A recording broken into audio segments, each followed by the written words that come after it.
Good evening and welcome to Coronavirus What You Need to Know. This is the sixth program in our live town hall series. These programs are produced in association with the Sonoma County Department of Emergency Management and also with input from various public health agencies around the Bay Area and also many nonprofit organizations.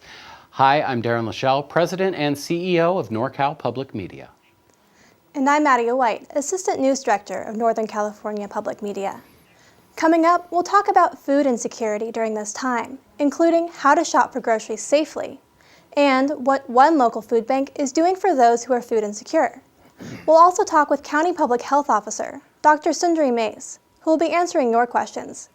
Darren Lachelle has the details on how you could submit your question to the newsroom. Darren? It's easy to contact us and get your questions in for the program tonight and future programs. Send us an email at viewer@norcalpublicmedia.org. You can also find us on social media on Facebook and Twitter and Instagram, all under NorCal Public Media. Make sure to get your questions in about what's on your mind, questions and comments about the coronavirus situation in our area. Now, for those viewers who need Spanish language audio, the program tonight is being translated live by La Mejor Spanish Language Radio 104.1. So right now you can tune to 104.1 and listen to Spanish language audio for tonight's program. Now, coming up, NorCal News Director Steve Mencher is going to have a conversation with Susan Gorin, and she's going to answer some questions that viewers have had about the situation in the county right now. Susan Gorin, welcome to our virtual town hall. Glad you could join us this week. I am delighted to be here. It's great to be here. Thank you, Steve, and KRCB family. All right, now let me start right away by asking a question that's come in from one of our viewers, because I think this will get to the heart of some of the concerns that I know the supervisors have been expressing. So here's the question. I know that there are steps in place to notify authorities if businesses are not complying with COVID-19 rules. But what if you have a roommate that's not working and is going in and out of the house multiple times a day or having lots of friends over? What should you do in that case? Boy, that's a toughie. You would hope that by convincing your roommate that what he or she is doing is putting your life at danger, that should be enough. And maybe asking them politely to refrain from having friends into the house. If he wants to meet with his friends, perhaps he could meet in the backyard or on the street or just sitting on the front curb, of course, socially distanced from each other. As we've seen from the statistics of the COVID patients, sadly, many of them disproportionately, I think, fall within the age range of 18 to 49. That is the age that I'm very concerned about because people feel invulnerable to COVID. They say, oh, whatever, I'll be fine. And yet we know and we've seen reports and had great examples of people in the prime of their lives die of COVID-affected disorders. Now, in terms of the shelter-in-place order and the extent of it, are you starting to think that the shelter-in-place might be extended past the current date, which would be May 3rd, I believe? Well, first of all, thank you to the community. So many of you are keeping in mind how important sheltering in place is, and we are being very effective in flattening the curve. The kudos to everyone in Sonoma County and to our public health officer for correctly predicting that this is the restrictive measures that we need in order to keep Sonoma County safe. So we are seeing the number of cases are not spiking, are not going through the roof, are not escalating, are not overwhelming our healthcare facilities. And that is just very relieving for all of us to know. But keep sheltered in place for right now, and let's keep flattening the curve. The specific answer to your question is we are moving forward in refining the modeling with some more demographic information, and certainly the number of cases that we are seeing reported in Sonoma County that may give us a better indicator about how we're moving forward through the curve. I think for sure we are going to be sheltering in place past May 3rd, and we'll be moving forward with an extension of that order. But how much past May 3rd is still a question mark.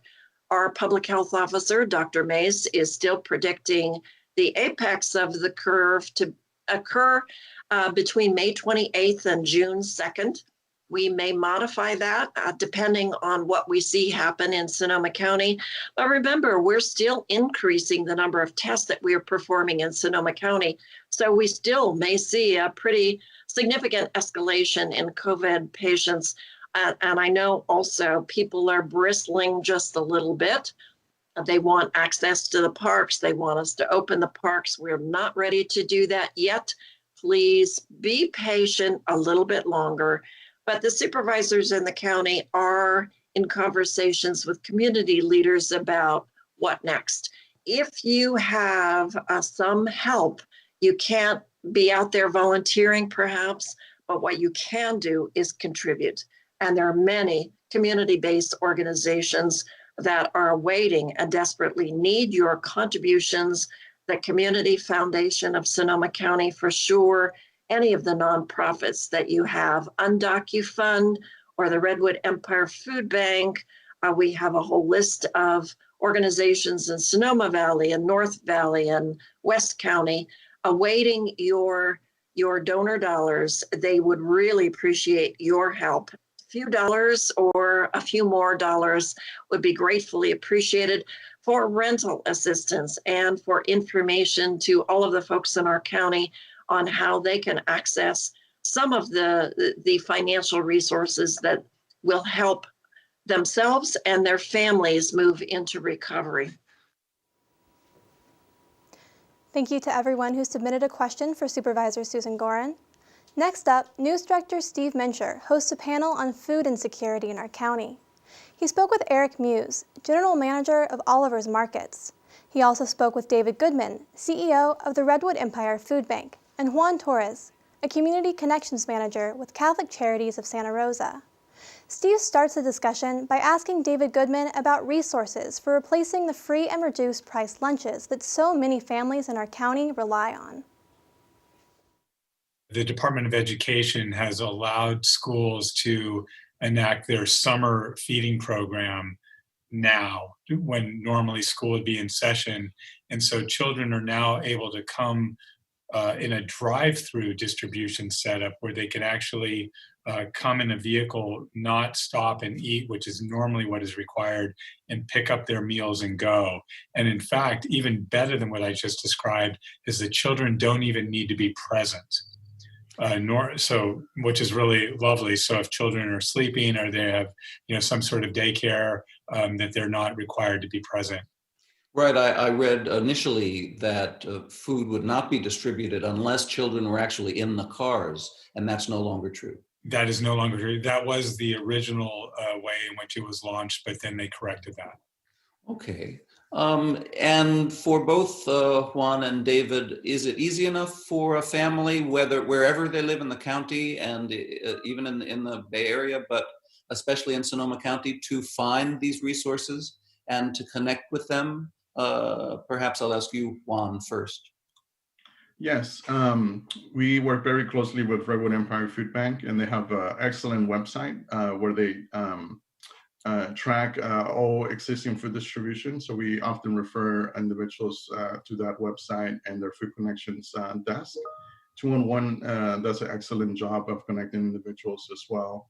And our front desk, Griselda, who is bilingual and can connect individuals very easily to our distributions and direct them as needed. We also have resource connectors on call to screen individuals for CalFresh. CalFresh is a huge benefit right now for our community, similar to unemployment. When people are in need, they can apply for that service. get some supplemental income for their families, and support the local economy and their local stores. That's great. So we're going to be putting some of those resources up on the screen as we talk, and I think that'll be very helpful. Eric, we're starting to see in some of the food establishments, these sort of plexiglass barriers that separate the customers from the cashiers and the checkers. What do you think about that as a solution for these days when people are afraid of getting too close to someone who might be checking, say, their food in the aisle? So what's reality and what's perception aren't always the same. But I will say with the plexiglass, we did install plexiglass a week or two ago, and many stores have. And it certainly gives the employee a sense that there's some division between them and the customer. And even if it helps a little bit, that's a move in the right direction. So I absolutely support the plexiglass. I think it's made life for my cashiers a little bit easier, because it's not so much the employees that don't understand the social distancing. It's so many different customers, so many different attitudes to what's going on.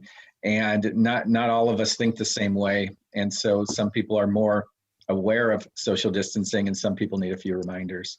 Okay, thanks so much, Eric.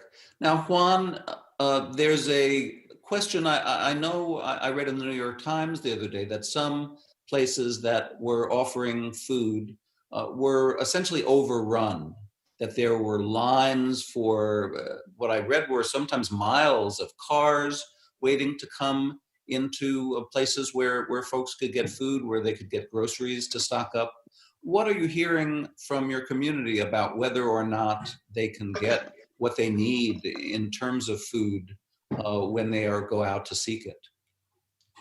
So, Steve, at Catholic Charities, we work not only here in Sonoma County, but our surrounding counties as well. And overwhelmingly, the need is increasing day to day.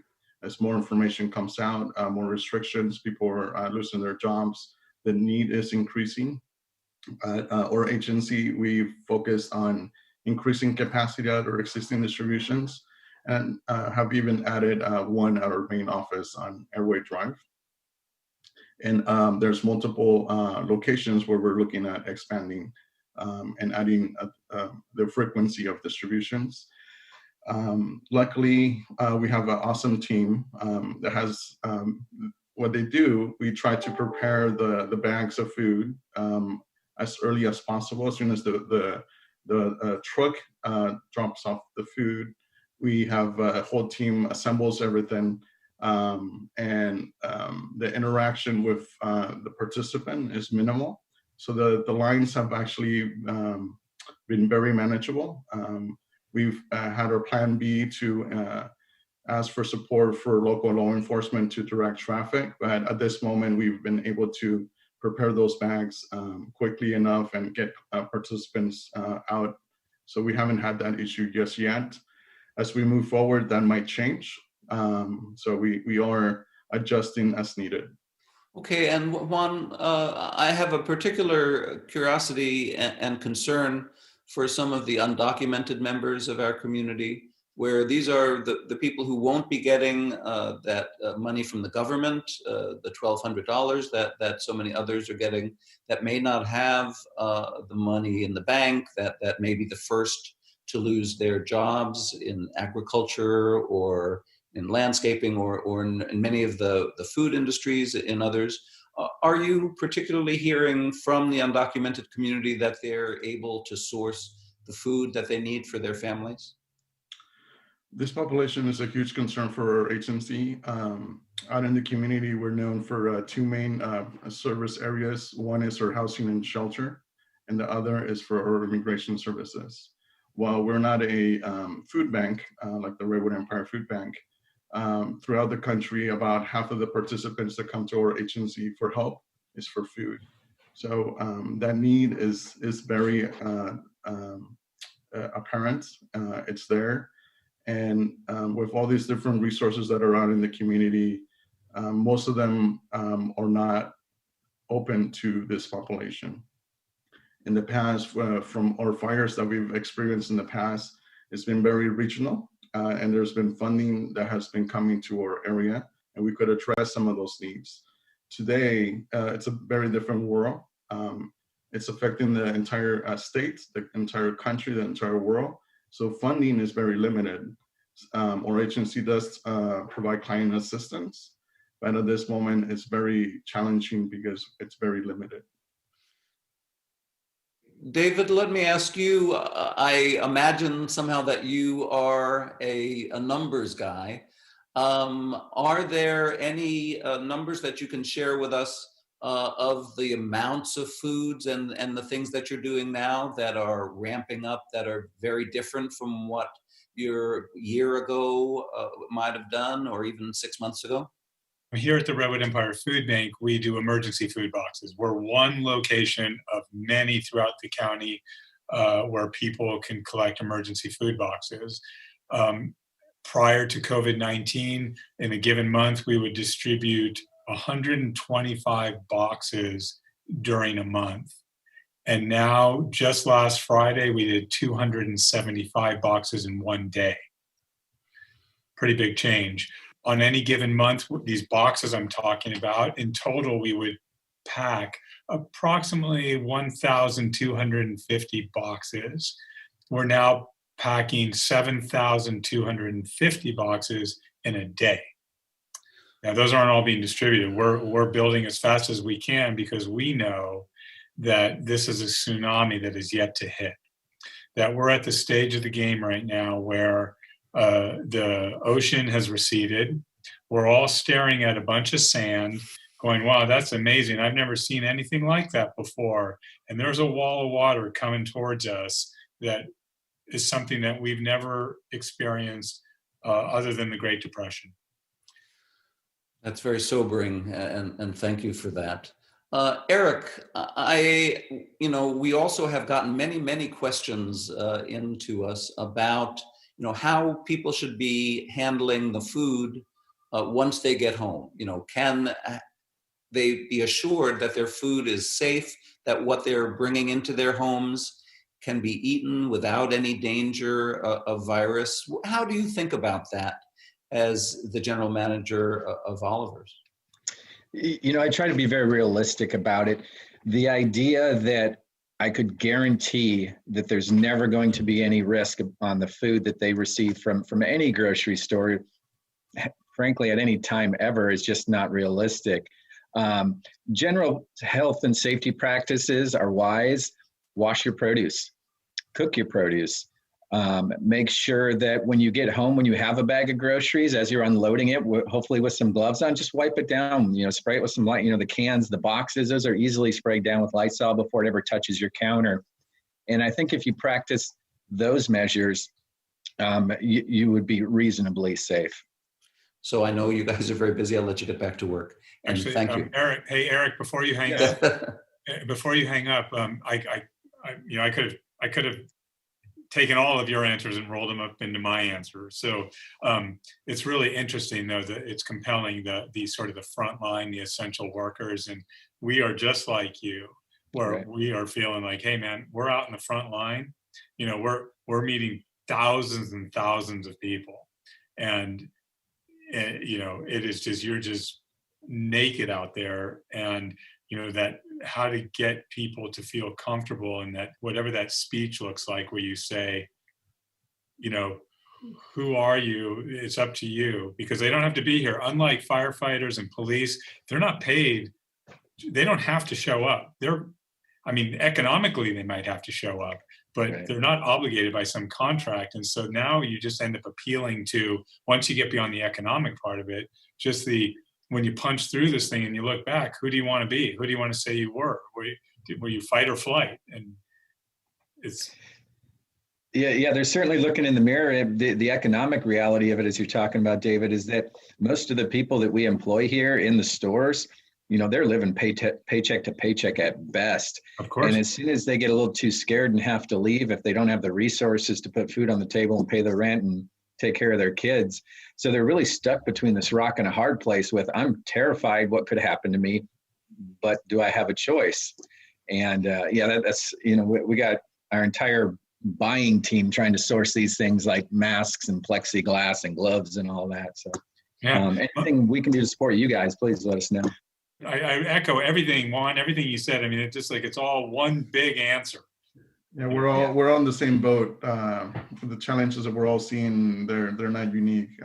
We're all seeing it. And the other thing is, when you build a team, everyone feels comfortable being around each other. That's another big challenge. Yeah, that's true.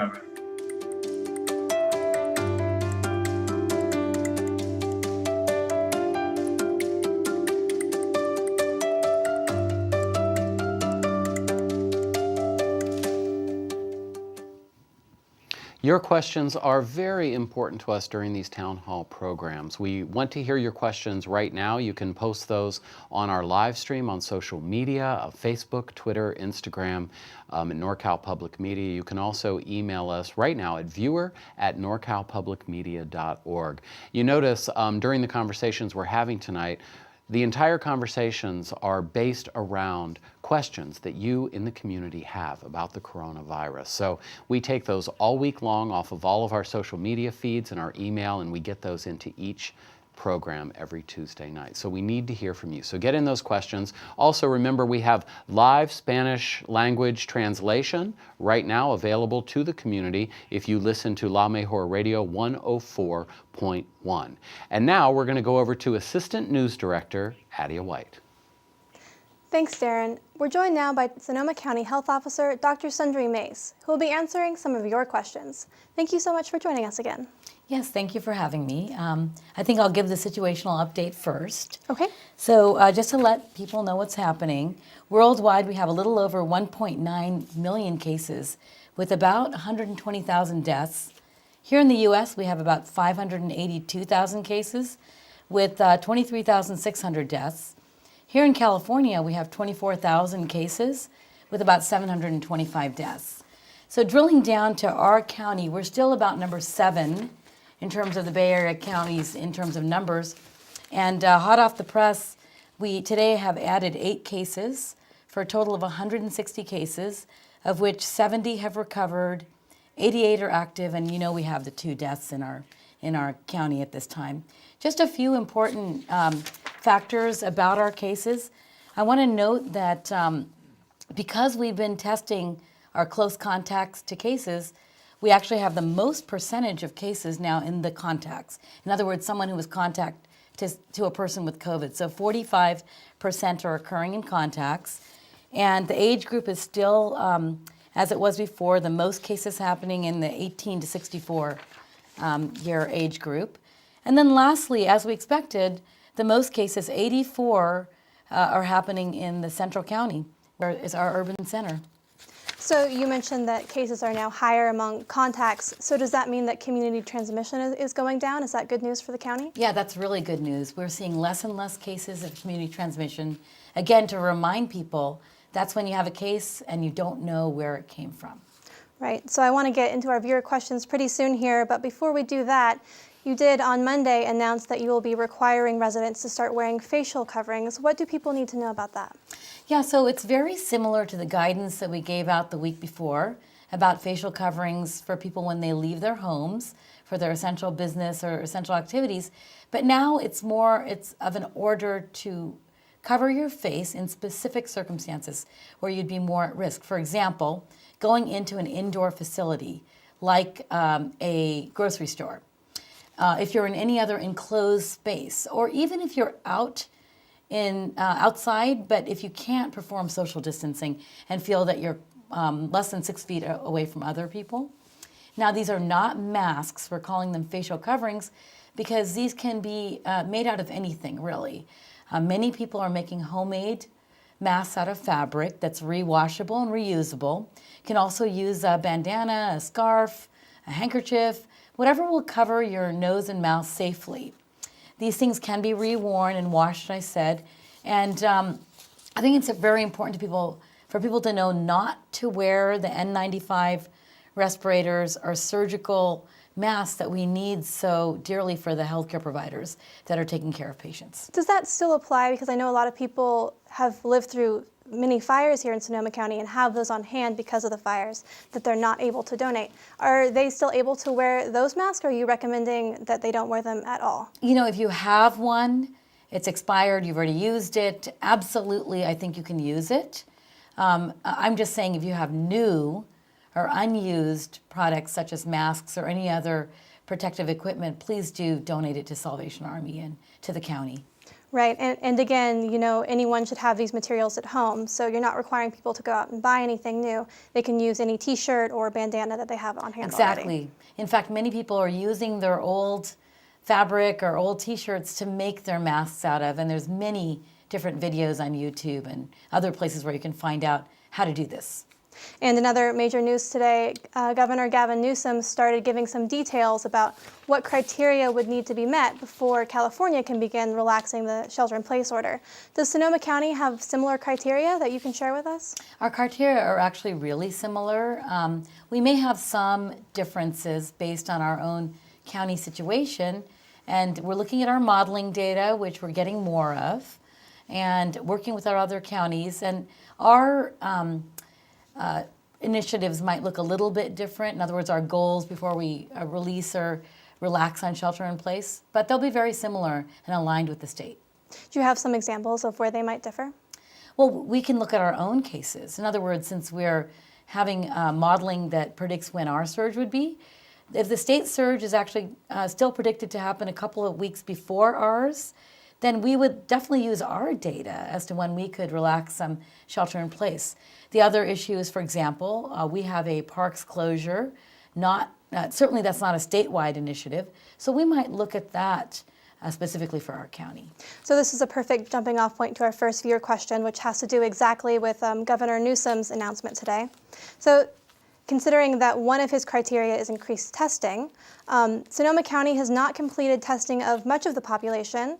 We have heard that the surge will not be until late May or early June here in the county. How can we feel comfortable if the state of California relaxes the stay-at-home order earlier than Sonoma County? Is this something that you're concerned about?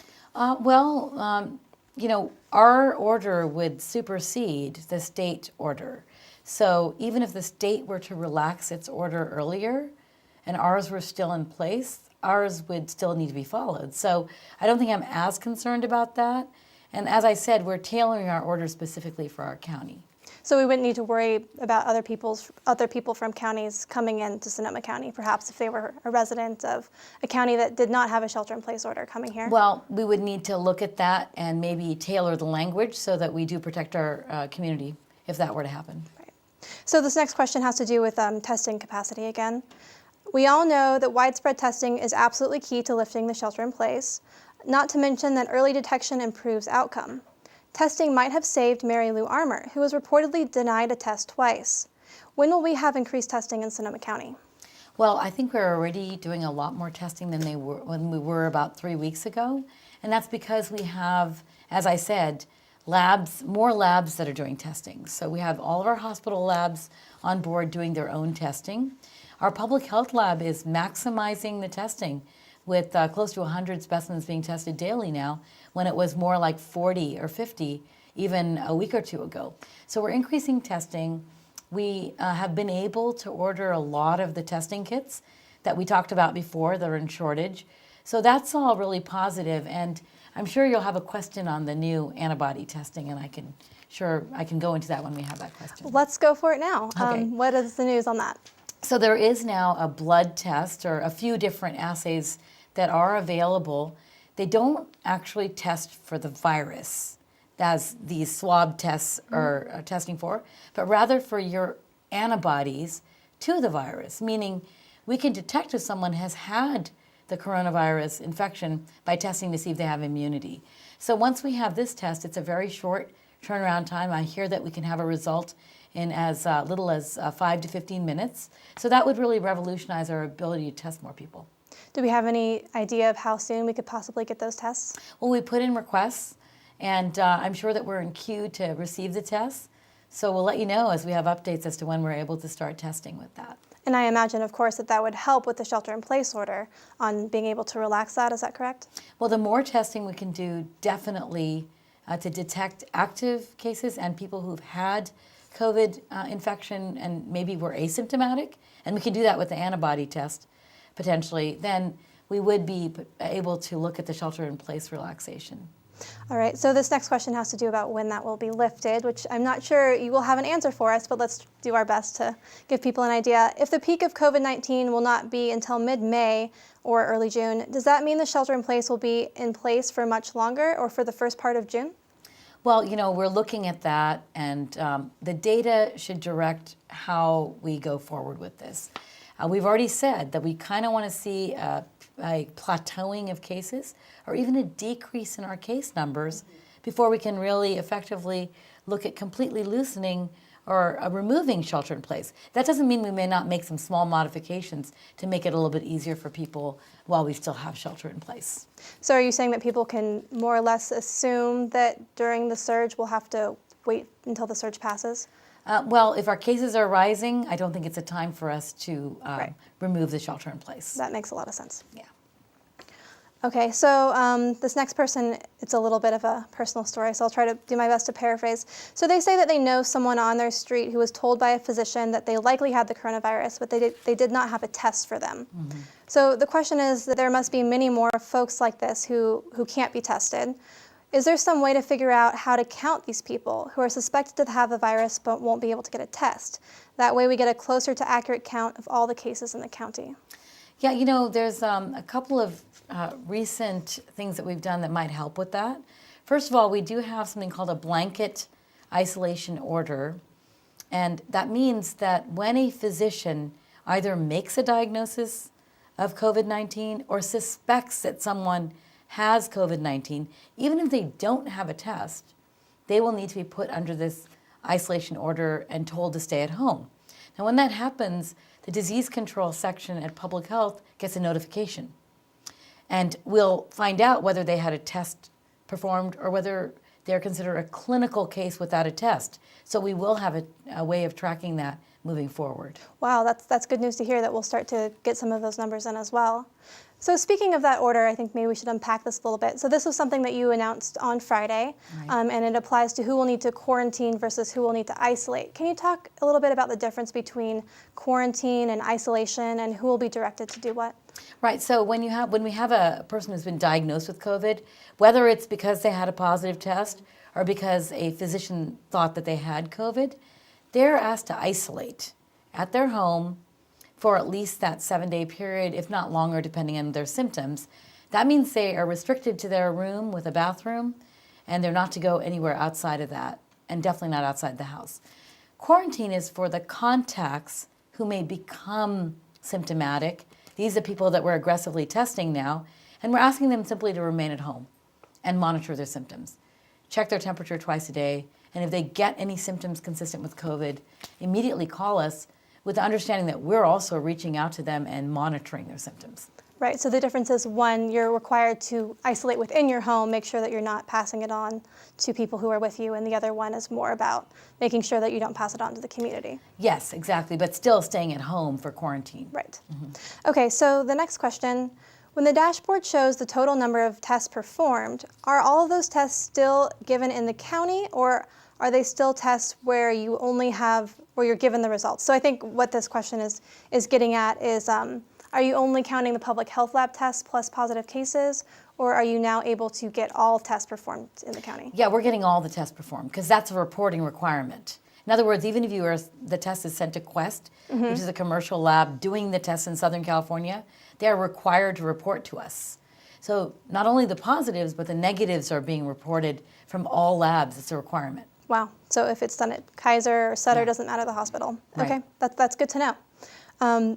So how is it that you can only get a COVID-19 test when you meet a very specific criteria, which by all accounts likely means that you're sick with the virus? But according to the county's website, only 4% of the tests are coming back negative. So we've had this question before, so I think people are a little confused. It seems like those percentage of positive tests should be higher, but we're still seeing that only 4% of tests are coming back positive. Okay, that makes sense, right.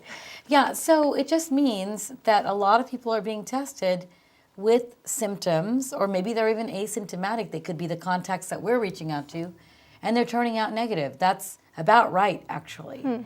We wouldn't expect 50% of people with these symptoms to be positive because the symptoms are really common with other things other than coronavirus. Do you expect that to change as we move more into the summer now that flu season's over? Yeah, actually, maybe now more of the people that have those specific symptoms may be COVID positive. We'll have to just monitor and see because the common cold is also really a common diagnosis, and that'll be COVID negative. Right. Right. So how is this county deciding who has recovered in the community? So this again has to do with testing capacity. So the standard practice is not to count someone as recovered unless they have had 2 negative tests for the virus. But again, this person says that they've spoken with someone who is determined to be recovered but did not have 2 negative tests. Yeah, so initially in the beginning of this situation, CDC was recommending that you get 2 negative tests to show that someone's recovered. Very early on, even like probably 3.5 weeks ago, we stopped doing that because it's clear that people can stay positive for a much longer period of time and they don't have viable virus. In other words, they're not infectious. So now we're saying that if you have been, it's been 7 days and you've been asymptomatic with no fever for 3 days, then you're considered recovered. So there's different criteria for recovery now. I think some people are confused about that too because I've heard 14 days as well, which is the number of time that you have to isolate. Can you explain that a bit more? Right, so the 14 days is what we're using for contacts for quarantine because they could become a case within that 14 days. So when you get an exposure to somebody, we're worried about you for 14 days, so we quarantine you for 14 days and check your temperature and symptoms. When you're a case, the CDC now recommends that once you're asymptomatic and you've been isolated for 7 days, you've recovered at that point and you're very much less likely to be infectious.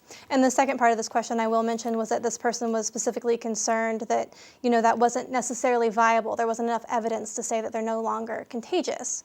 Is that correct? Are you concerned that they still might be contagious despite having it having been 7 days? Yeah, well, there's never a guarantee 100% that someone is non-infectious at the time that CDC recommends that we consider them that. In fact, the CDC language states that there's very little data on this virus and we're making our recommendations based on the best data available. Right. So sure, someone might be infectious for a little after that. That's why we're also saying that with shelter in place, those people are staying home now as well, and they're not going out in the community. So that will reduce a lot of the chance that there will be those errors in the community. So we're moving into some health and safety questions. Of course, as we get closer to summer, everyone's worried about fire season here. So this next question is, how would social distancing work if a fire with evacuations occurred in the county? Yeah, then we'd have one emergency on top of another, and we would have to respond to the immediate emergency, which at that point would be a fire. And so I think that we may have to relax some of those guidelines as we're trying to save people's lives in an acute situation like that. Right, so that of course would be more important immediately than maintaining social distancing, which would not be a great situation, but it would not be a great situation, but we'd have to do the best that we can. Okay. So what about in supermarkets? Are merchants responsible for enforcing the 6-foot distancing by employees or between customers? This person says that one outdoor market's cashiers were only 3 feet apart. So customers, of course, were only 3 feet apart. Would this be a violation on the merchant's part? We are asking all businesses that are open to maintain social distancing and follow these regulations that we set out. And in fact, the new facial covering order does require employers of businesses that are open to make sure that their employees are wearing facial coverings, either by providing them facial coverings or ensuring they have access to them or letting them use their own facial coverings. So there's actually an order in place for that, but the social distancing is a guideline and recommendation for all businesses. What happens if someone violates one of these orders? Yeah, so that's when if we hear about it, and we're made aware, then we can send the law enforcement out to check that out and ensure that the proper procedures are in place. Would that be a misdemeanor then? At this point, I believe that the law enforcement is trying to nudge people into complying. Okay. So this next question, if we leave our windows open on a nice day while sheltered in place, can the airborne droplets from the passerby's coughing or sneezing, or simply talking without wearing a face covering, be carried by a breeze in our home? So this is kind of a tack on to a larger question of, is this virus airborne? Well, it is airborne, but we know that the closer you are to the person, and if they're coughing or sneezing and very close to you, that's where we're probably going to more see the transmission. That's why we have the 6-foot social distancing. So I think if someone's walking by on the street and they're far enough away from your window, that you're probably not at risk because it's a 6-foot distance. I can't say for sure that there isn't some, small amount of virus that could be transmitted if there's a gust of wind or something, but that's very unlikely and pretty rare. So of all the things we should be worried about right now, perhaps that's not something we should fixate on, although Exactly. trying to maintain best practices is always a good idea. Yes, that's what I would say. Okay. So on Sonoma County's dashboard, one of the sections is cases from a close contact with an infected person. Right. What does close contact mean in that case? Okay, so what we're talking about is when somebody is diagnosed as having COVID, we ask that person to tell us everybody who they've been in close contact with. In other words, people who live in the same household, intimate partners, anybody that they've spent many hours with during their infectious period. And we at Disease Control will further look into their workplace and see if some people in that space also meet the criteria. And we can determine who's their close contact. So that's what we mean by close contact. Okay, so we only have time for a few more questions here, but I want to get to this one because for several of these answers, you've mentioned that, we really don't know that much about the virus. There's still a lot of research being done out there, and this question pertains to that. Are you concerned that all the recommendations to the public about social distancing, masks, the incubation period are based on very limited information, as there's still a lot that we don't know about the virus? I would agree. It's a novel coronavirus. And the fact that it's new and has only been in our midst for a few months now suggests that we do have a lot to learn about it. And I would agree with that statement completely, that we are using the evidence we have to make the best policy guidance. Okay. So this next question has to do with healthcare capacity. On your dashboard, it says that there's 21 people who've been hospitalized. I assume that means there's 21 Sonoma County beds taken up by coronavirus patients at the moment. Can you tell us more about what our hospital capacity is, how many beds we have available, and what the surge plan is? Yeah, so the 21 is ever hospitalized. Many of those people are no longer hospitalized. So we can't conclude that all those beds are taken up at this point. Okay. We do have surge capacity. We're constantly polling our hospitals to see what their baseline numbers of beds are. And I think we put out some data that at baseline we do have some 700 or so, I don't know the exact number, beds in our hospitals. And the surge capacity allows for adding at least 50% more. So I think we're in a pretty good place with surge capacity. And I just want to let you know we have our alternate care site for which we've signed a contract with Sonoma State. All right, well, thank you so much again for joining us. We look forward to having you in next week as well. Again, if you have a question for Dr. Sundari Mase, you can write to our newsroom, and Darren Lachelle can tell you more about how to submit a question for our show for Dr. Mase next week. Great, thank you very much. Thanks, Adia. Thanks, Dr. Mase. Yes, you can submit your questions to viewer@norcalpublicmedia.org via email. Also, you can find us on social media, Facebook, Twitter, and Instagram at NorCal Public Media.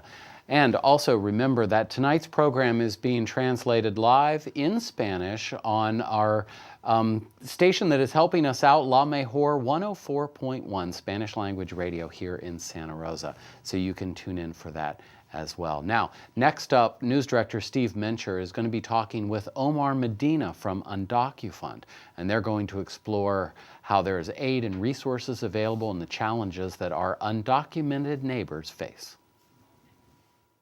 Omar Medina, thanks for joining me to talk about UndocuFund. Thanks for having me. There's obviously a new emergency right now, and I'm wondering how UndocuFund is stepping forward, what the need is, and what you're doing right now. So definitely the need now is actually, I feel, more than ever because everybody's impacted. A lot of people losing hours, their jobs completely paused. Uncertainty around rent for most people, that seems to be the biggest worry. A lot of the aid that's coming down federally, again, won't assist um, the undocumented community. And so they don't have a clear path for what's going to happen in the future. A lot of these ordinances around eviction, may help people stay in their homes for now, but without any clear sight of relief in the future, that we're not sure what's going to happen. Whether people will have 2-3 months of rent due and then be evicted. There was a question that came in to us for one of the supervisors, but I think this is something that you could answer, and it's something that you hinted at. So the question was, consider a housekeeper or nanny who is unable to work due to COVID-19 and who may not be eligible for federal assistance funds, or consider someone who works at a restaurant whose hours have been scaled back. How can we possibly expect that they could eventually be able to work enough to pay back several months of missed rent once the catastrophe is over?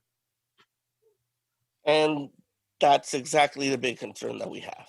And so one of the big movements by a lot of social justice groups right now is simply forgiving rents or putting a halt on rents, which of course there's implications to the landlords and such. So something has to be done, something has to be worked out.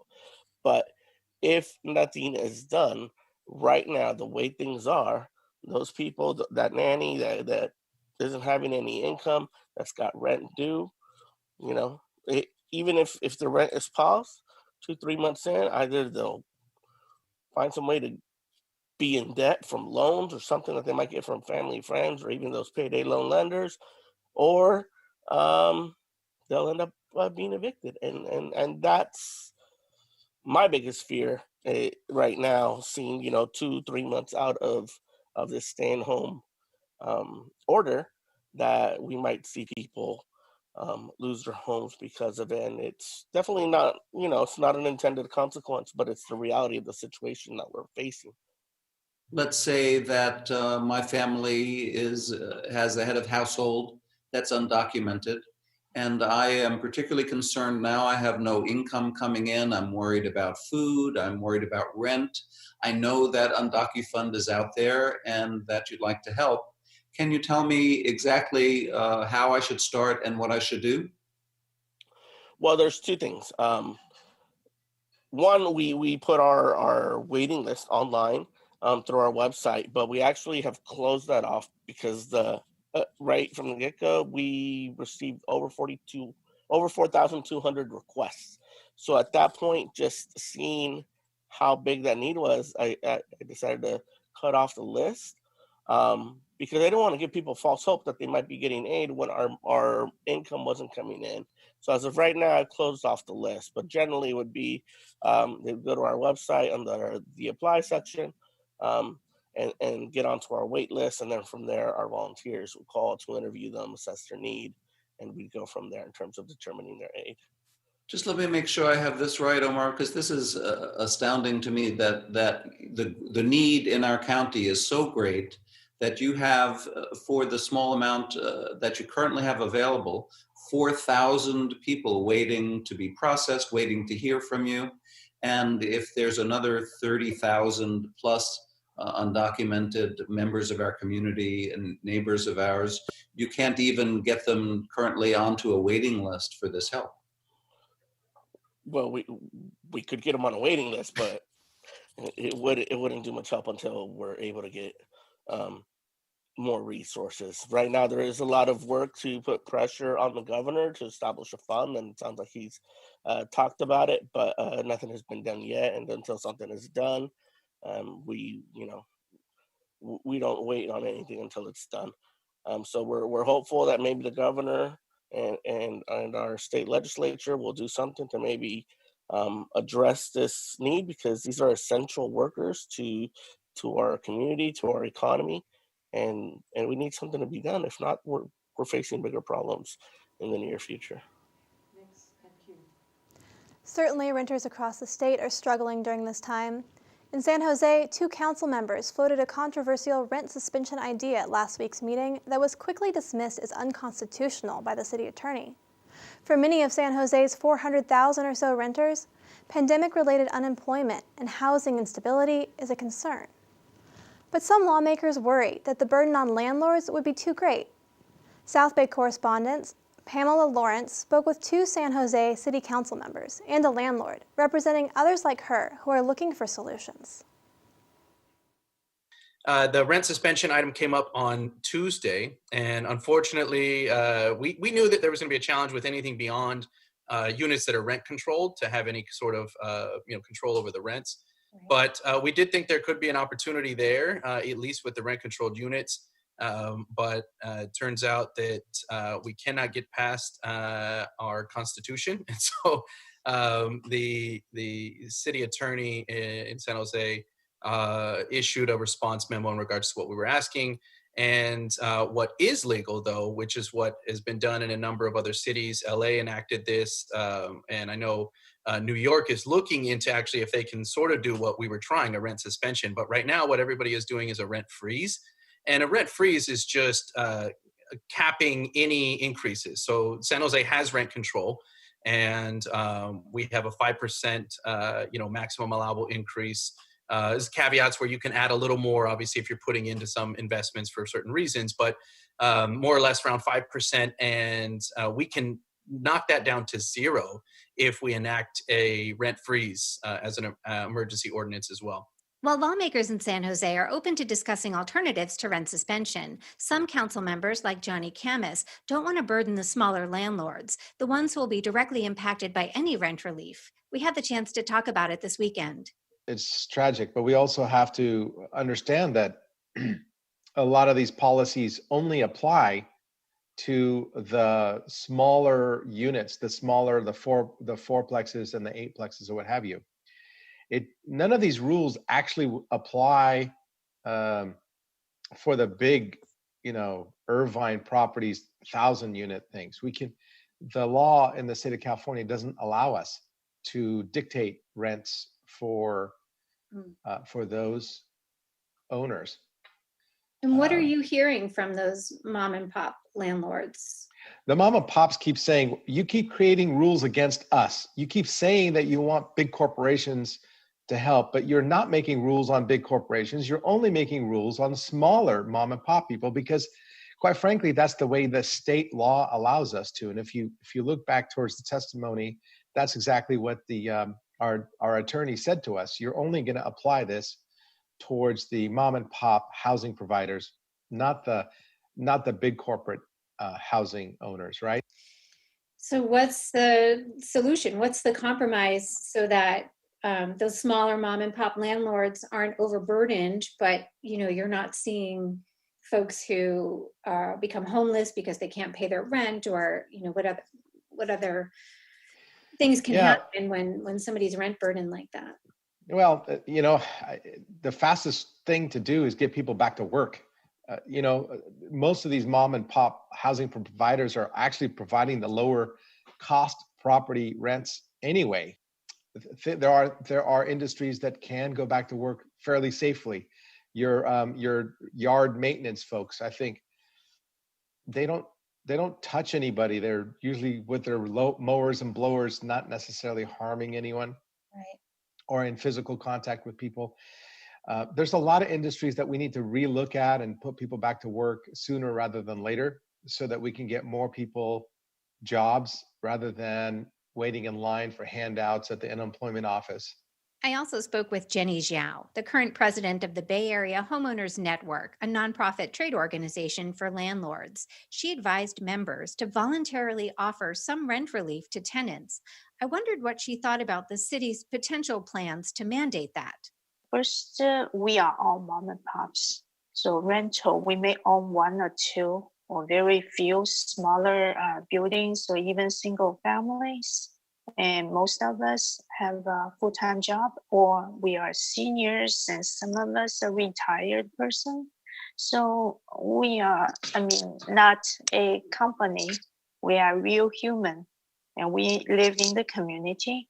We were first shocked And then we were very frustrated,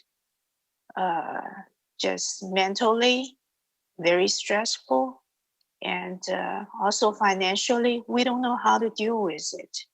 So it creates a chaos, a reaction. I don't know, because the government supposed to protect us all. And we'll be including an update from the South Bay in future shows as well. So thank you again to Pamela Lawrence for that report. Every Tuesday, KBBF Radio does their town hall in Spanish on their radio station, and we want to provide you a quick update of what they talked about during that town hall. That's on Tuesdays from 5 to 6, right before ours. So today, Adriana Arizon, the county health educator, talked about the new order requiring all residents to start wearing facial coverings. Again, we talked about that today, but she added that there's instructions on socoemergency.org or the county's YouTube video that will show you how to create a mask if you only have a t-shirt. Richard Diaz, who is the Deputy Emergency Services Coordinator, talked about the new surge site being set up at Sonoma State in case we need to increase our hospital healthcare capacity. And the National Guard is here to set up that site, and they will be here until the shelter in place is lifted. Before we end the show tonight, we're going to go back to Darren Lachelle, who's going to tell you how you can submit questions for our show next Tuesday. And we have some exciting announcement about new ways you can also submit questions from our website. So back to you, Darren. Thanks, Adia. And thanks for the great interview tonight with Dr. Mace. I think everybody learned quite a bit about that. And you can see from these interviews, they're made up of questions from viewers and listeners. Your questions are used to create these town hall specials. So you know that you can send in your questions at viewer@norcalpublicmedia.org. But like Adia said, we're instituting a new way to submit messages, and you go to our website, norcalpublicmedia.org/coronavirus, and you'll see it right there on the homepage. And we actually have a question form. It's very easy to fill out. You can immediately fill it out and send it, and it comes directly to us. It's going to be, it will enable us to answer your questions faster and to share them with different departments in Sonoma County and get you the answers that you need. So we thank you very much for watching the program tonight, Coronavirus, What You Need to Know. Remember, we are bringing you these live town hall programs every Tuesday night at 7 o'clock. So please do join us next Tuesday at 7 o'clock for this program here on KRCB TV, KPJK TV, KRCB Radio, and also streaming live on Facebook, YouTube, and our website. I'm Darren Lachelle, President and CEO for NorCal Public Media. Thanks for joining us, and have a great night.